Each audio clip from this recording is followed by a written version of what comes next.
We are pleased to be joined by Trey Mancini of the Baltimore Orioles, who makes our list, the top 100 right now, even though he missed all of 2020, coming back from colon cancer. What an incredible story. Trey, good to see you. So many of your fans watching this right now, they want to know, how are you feeling as you get closer and closer to the 2021 season? Thanks for having me on, guys. Yeah, I'm feeling great, as well as I could have ever imagined when I got diagnosed almost a year ago. So I'm back in Sarasota. I got here last week, and it was definitely a little strange to come back at first because this is where, I had my colonoscopy appointment, found out that I had colon cancer, and that really, got things going last year, and yeah, I feel so good to be back, and I'm feeling really good. Hey Trey, it's Ron Darling. I went through my own scare a couple of seasons ago myself, and baseball's the kind of game, out of sight, out of mind. But what I really took from it is how many people in the baseball community reached out to me. I'm sure it was the same for you. How did that make you feel? It was incredible.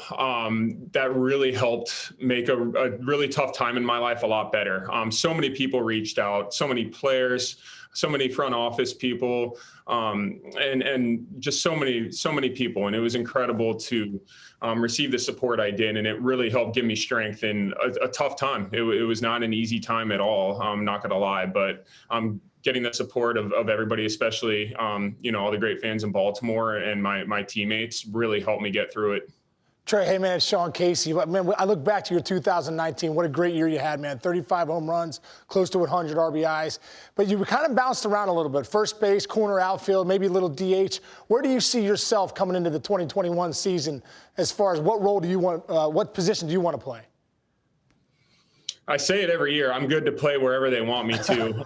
I really am. But I grew up my entire life playing first base. And, spring training of 2017, I knew that I'd have to probably play another position to make the team. So I had a crash course in outfield then and have been playing out there since. And I really have loved it. I've loved getting to learn how to play different positions. But as far as, my fit and where I think I play best, I'd still say first base. But I also love DHing. I really do. I know some people don't like it and can shy away from it, but I have no problem DHing. Hitting's definitely my favorite part of baseball.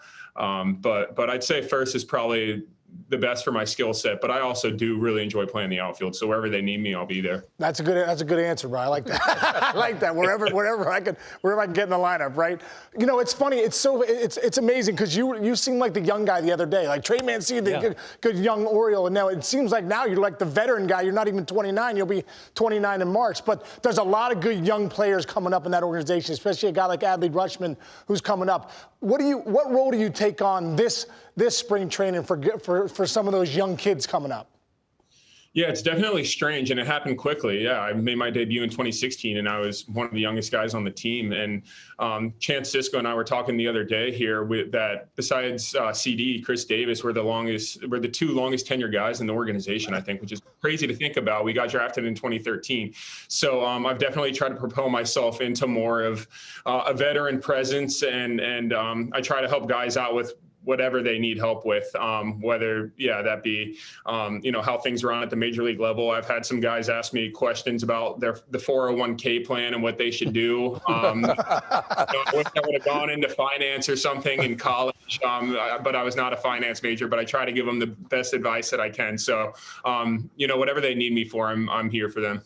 Trey, for the first time and forever, you got to watch a lot of games last year and watch the Orioles. I did too, and I saw a lot of good things. Not only a team that plays hard, but it's got a lot of young talent there. Did you see the same thing? I did. It was so strange to watch, baseball every night because I'm always out there playing. But I watched a lot more baseball than I ever have my whole life, and I was so encouraged by what I saw last year. I was so proud of the team and the way they played, and every night they were in just about every game, and it was so fun to watch, and it was really exciting. And we've got a lot of young guys coming up that I think approach the game the right way. When you make it up to the major leagues, you can't be scared, you can't be timid. You got to go out there and show everybody what you got and leave it all out there. And I think they did a really good job of doing that last year. And we've been talking about how your role is changing on this team on the field. How is your role in generating awareness for colon cancer?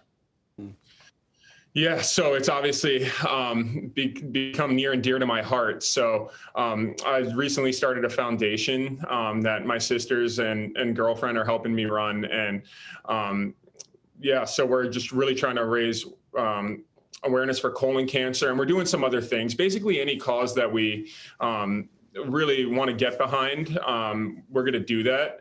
But colon cancer is a huge part of it. So, so many people don't know that a lot of young people are getting colon cancer now, and that wasn't the case 30, 40 years ago. So, especially if people have family histories and things like that, they need to get checked and screened. I want to prevent what happened to me for anybody else that I can. Great advice. So excited to see you play again. Yes. We missed you on the field, Trey Mancini. Congratulations on making our list, beating colon cancer, and stick around. I'm also going to ask you about 401k help. I do need some help. That's cool, all right?